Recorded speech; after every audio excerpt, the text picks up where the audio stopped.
भगत सिंह के राजनीतिक दस्तावेज के चौथे खंड में हम उनके जेल के भीतर हुए राजनीतिक संघर्ष के बारे में जानकारी हासिल कर रहे हैं। इसी बाबत आज जिस पत्र की हम चर्चा करेंगे उसे सुनकर आपको ऐसा लगेगा कि जीवन से मोहलत मिलती तो वही यकीनन अच्छे बैरिस्टर होते, क्योंकि उस वक्त बैरिस्टर एट लॉ की ही डिग्री मिला करती थी। वे अपनी पैरवी करते वक्त अपने केस को जिस तरीके से सामने रखते हैं ब्रिटिश हुकूमत के, उसे देखकर यही लगता है कि उन्हें नॉलेज काफी अच्छी रही होगी अपने आसपास के वातावरण की, एटमॉस्फेयर की, और किस किस तरीके से उनके आसपास जो जाल है उसे बुना जा रहा है जकड़ने के लिए। हर चीज की नॉलेज पता चलती है उनकी। तो यहां पर मेरे कहने का यह मतलब नहीं है कि उन्होंने कोई वकालत की पढ़ाई करी थी, बल्कि यह है कि वे जिरह बिल्कुल उसी तरीके से कर रहे हैं जैसे कि कोई भी काबिल वकील कर सकता है। तो चलिए मेरे साथ आज के पत्र की तरफ बढ़ते हैं। आभासी दुनिया के मेरे दोस्तों, शालिनी बोल रही हूं। जय भीम, हूल जौहार। आज के पत्र का विषय है विशेष ट्रिब्यून की स्थापना पर, और ये विशेष ट्रिब्यून क्या था और ये क्यों स्थापित किया गया था, ये पूरा इस पत्र में संकलित है। सुनिए। Governor general Bharat, Shimla, Punjab. उस वक्त शिमला पंजाब में था, ये मुझे नॉलेज नहीं थी, क्योंकि जब भी हमने खुद अपने बचपन से लेके अपने बच्चों के बचपन तक मैंने यही पढ़ा और यही उन्हें पढ़ाया है कि शिमला जो है वो हिमाचल प्रदेश का हिस्सा है, लेकिन यहां पर विद इन ब्रैकेट पंजाब लिखा हुआ है, तो ये मेरी नॉलेज में नहीं था। श्रीमान, हमारे मुकदमे को जल्द निपटाने के लिए जारी किए ऑर्डिनेंस की पूरी कॉपी पढ़कर सुनाई जा चुकी है। इसके लिए पंजाब हाई कोर्ट के अधिकार क्षेत्र में एक ट्रिब्यूनल की नियुक्ति की गई है। अगर इस संबंध में अपनाए गए व्यवहार का उल्लेख न किया जाता और इसकी सारी जवाबदेही हमारे सर न मड़ी होती तो हम शायद अपनी जुबान बंद रखते, परंतु वर्तमान स्थितियों में इसके संबंध में हम अपना बयान देना आवश्यक समझते हैं। तो यहाँ पर हर चीज की जिम्मेदारी उन्हीं के ऊपर सौंप दी गई है। ये सोचकर ब्रिटिश हुकूमत ने ऐसा किया होगा कि शायद ये दब जाएंगे, डर जाएंगे ये सारी चीजें अपने तरफ होते हुए देखकर। लेकिन वहीं पर भगत सिंह जो हैं वो एक विद्रोही स्वभाव के, विद्रोही तेवर के व्यक्ति थे, और वो अगेन रिबेल करते हैं। हम आरंभ से ही जानते हैं कि सरकार जानबूझकर हमारे बारे में गलतफहमी पैदा कर रही है। आखिरकार यह एक लड़ाई है और हम भली प्रकार जानते हैं कि अपने दुश्मनों का मुकाबला करने के लिए गलतफहमियों का जाल बनाना सरकार का सबसे बड़ा हथकंडा है। इस घृणित कार्य को रोकने का हमारे पास कोई साधन नहीं है, लेकिन कुछ ऐसी बातें हैं जिन्हें ध्यान में रखते हुए हम कुछ कहने के लिए मजबूर हैं। तो यहां पर आप एक चीज की तरफ गौर करिए और उसे समसामयिक संदर्भों से मैं जोड़ना चाहूंगी। वो ये कि यहां पर ब्रिटिश हुकूमत जो है अपने पूरे तंत्र का इस्तेमाल, चाहे वे अखबार हो या रेडियो में दिए गए वक्तव्य हो, हर तरीके से एक भ्रम जाल बुनता है इन क्रांतिकारी शहीदों के आसपास। और भगत सिंह बहुत अच्छी बात कह रहे हैं कि इसको रोकने का हमारे पास कोई जरिया नहीं है। ना तो वे अपनी बात कह सकते हैं किसी सोशल मीडिया पर जाकर, उस वक्त जो भी अखबार, पत्रिकाएं और रेडियो थे वही खाली एक माध्यम, 3 माध्यम थे, तो अपनी बात कहने का उन्हें कोई प्लेटफॉर्म मुहैया नहीं करवाया जा रहा है। इकलौता जो प्लेटफॉर्म है वो है अदालत में चल रही कार्यवाही, जिसके थ्रू वो लोगों से अपनी बात कह सकते हैं, अपनी बात पहुंचा सकते हैं। तो उसी का वे इस्तेमाल कर रहे हैं। और आजकल भी यदि आप सोशल मीडिया पर देखें, जैसे ही आप कोई ऐसी पोस्ट डालते हैं जो सरकार के खिलाफत करती हो, फटाफट आपकी आईडी ब्लॉक कर दी जाती है कुछ समय के लिए। और वहीं पर उन लोगों की आईडी बिल्कुल नहीं ब्लॉक करी जाती है जो लगातार नफरत भरे मैसेजेस हर सोशल मीडिया पर अपलोड कर रहे हैं तेजी से। तो इसको रोकने का कोई साधन नहीं है, उल्टा जो लोग इस बाबत बात करना चाहते हैं उन्हें ब्लॉक कर दिया जा रहा है सोशल मीडिया पर। तो मौजूदा सरकार की सारी कार्यशैली वैसी ही नजर आ रही है जैसे कि भगत सिंह के खिलाफ ब्रिटिश सरकार की। तो इसे कंटेम्प्रेरी चीजों से जोड़ते चलिए तो आपको पता चलेगा हम आज भी वहीं खड़े हैं जहां आजादी लेने से पहले थे।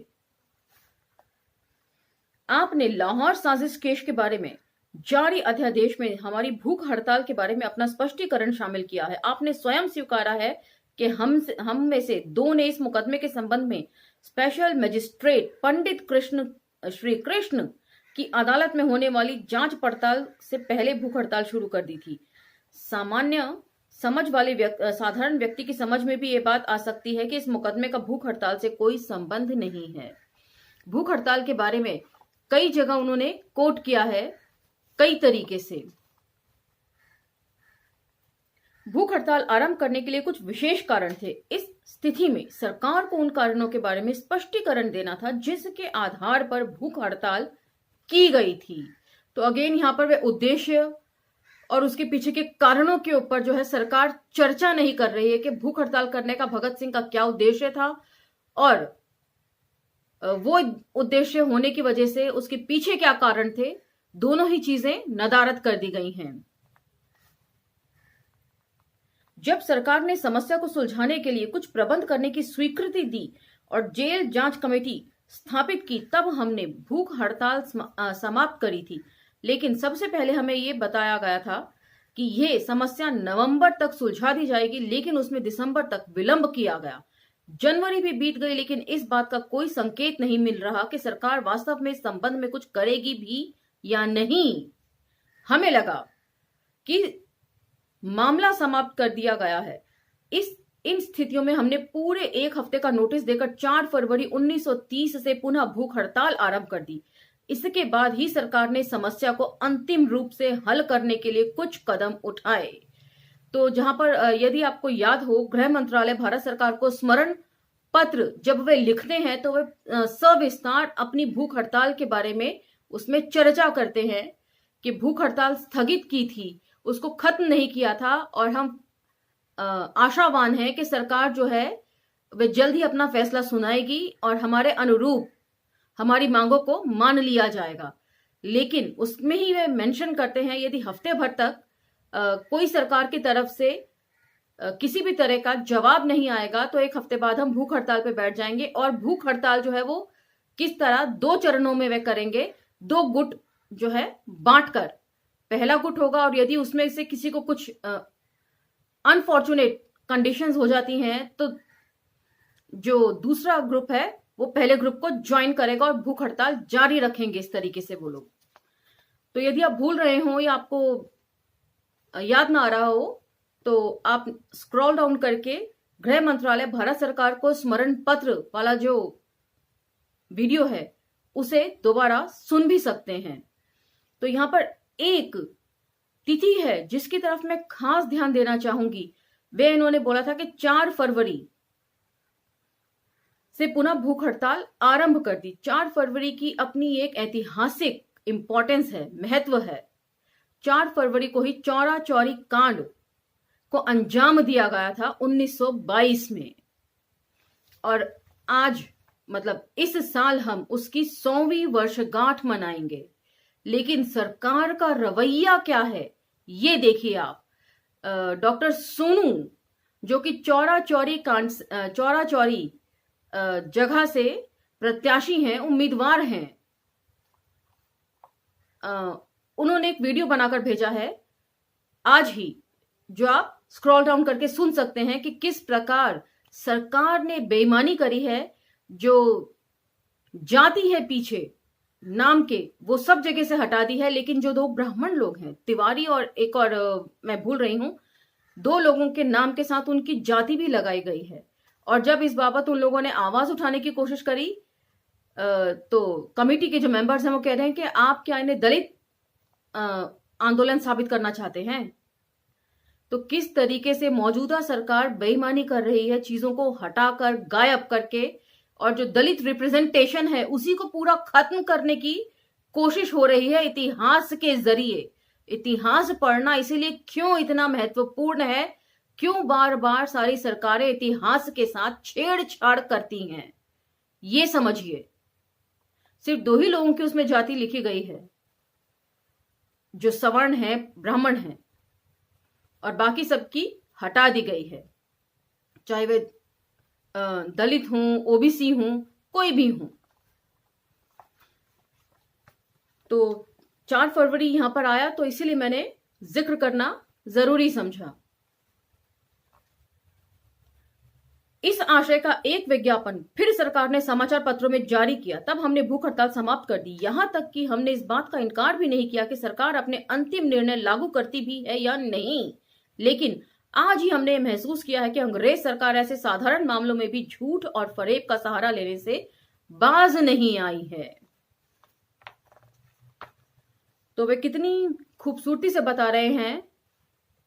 फिर इसको समसामयिक संदर्भों से हम जोड़कर देखते हैं कि ब्रिटिश हुकूमत ने हर प्रचार माध्यम से ये प्रसारित किया कि हम जो हैं इस बाबत सोच रहे हैं, इस बाबत जल्द ही ठोस कदम उठाए जाएंगे। लेकिन कई महीने बीत जाने पर भी अभी तक कोई जवाब नहीं आया है, ये भगत सिंह कह रहे हैं। यह विज्ञापन खास, निश्चित और निर्णय निकालने वाले आधार पर निर्धारित थे, लेकिन हमने देखा कि उस पर भी विपरीत अमल किया गया है। जो भी हो, इस विषय पर बहस करने का ये उचित अवसर नहीं है। अगर ये मामला पुनः कभी उठा तो हम उसका अवश्य निर्णय करेंगे। लेकिन हम पुरजोर कहना चाहते हैं कि भूख हड़ताल का उद्देश्य इस्तगासा की कार्रवाई के विरुद्ध कोई कदम नहीं था। ऐसे साधारण कारणों से हमने इतनी यातनाएं नहीं सही थी। तो यहां पर इस्तगासा शब्द का इस्तेमाल है। तो इस्तगासा की कार्रवाई क्या थी, मैं ढूंढ नहीं पाई नेट पर, मुझे समय अभाव के चलते।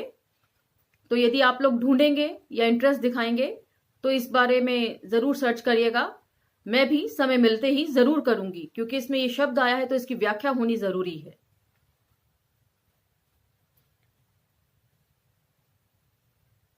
यतीन्द्र नाथ दास ने इतने सामान्य कारण के लिए अपने जीवन का बलिदान नहीं दिया।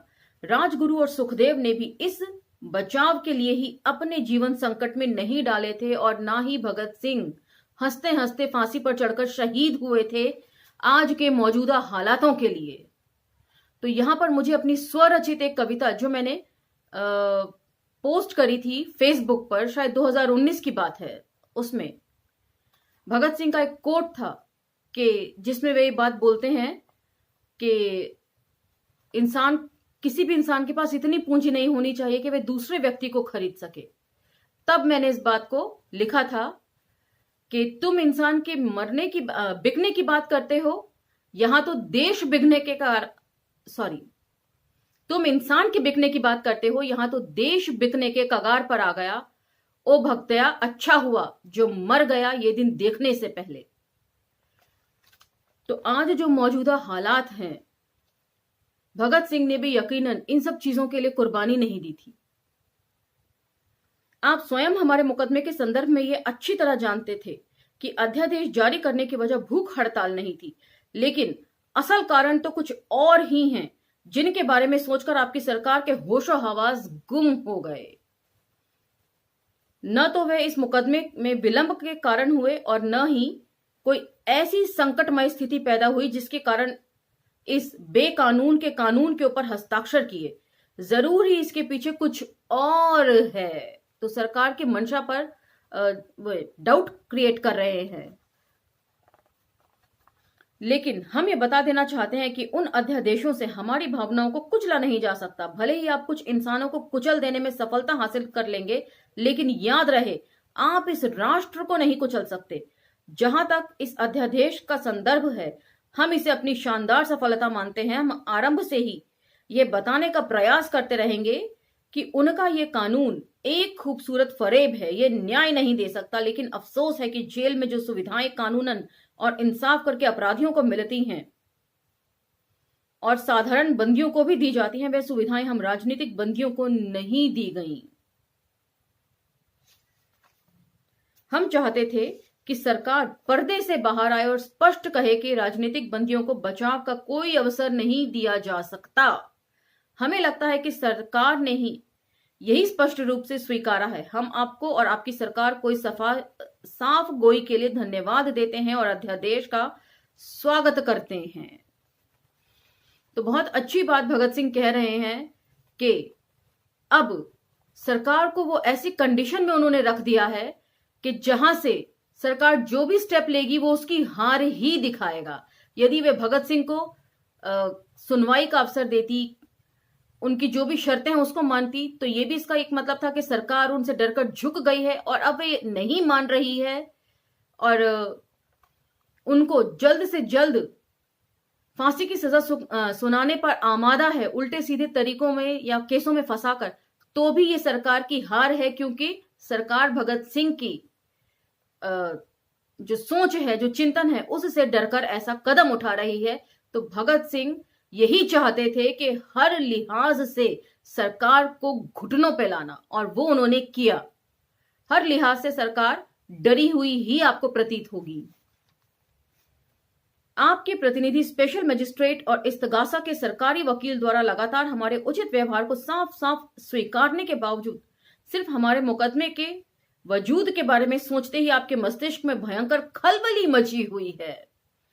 हमारे इस संघर्ष की शानदार सफलता का इससे बढ़कर भरोसा और क्या हो सकता है।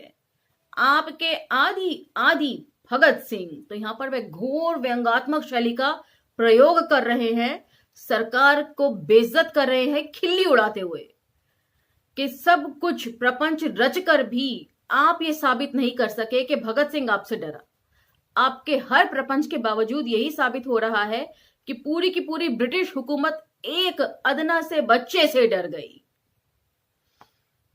और यहां पर आदि आदि उन्होंने लिखा है क्योंकि उनके साथ कई तरह की चीजें जोड़ दी जा रही थीं। कभी कोई अखबार इनको पागल घोषित कर रहा था, कभी कोई कलंक घोषित कर रहा था, कभी कोई आतंकवादी घोषित करने की कोशिश कर रहा था। तो इसीलिए उन्होंने आदि आदि लिख दिया कि जो भी कुछ आप मेरे बारे में समझें, लेकिन मैं हूं तो भगत सिंह ही। तो आज का ये एपिसोड आपको कैसा लगा जरूर बताइएगा, और समसामयिक संदर्भों की व्याख्या इसमें आपको कैसी लगी ये भी जरूर बताइएगा। आज हम किस मुकाम पर खड़े हैं इसके ऊपर भी जरूर सोचिएगा। इतिहास जानना क्यों जरूरी है ये भी मैंने आपको इसमें स्पष्ट कर दिया है। उम्मीद करती हूं इन सब मुद्दों को आप नजरअंदाज नहीं करेंगे। इस मंच से खड़े होकर इन सब पुस्तकों का पाठन करने का मेरा और रतन जी का यही एक मकसद है। इसी के साथ आज का ये एपिसोड समाप्त होता है। अगले एपिसोड में जल्द भेंट होगी, तब तक आज्ञा दीजिए। धन्यवाद।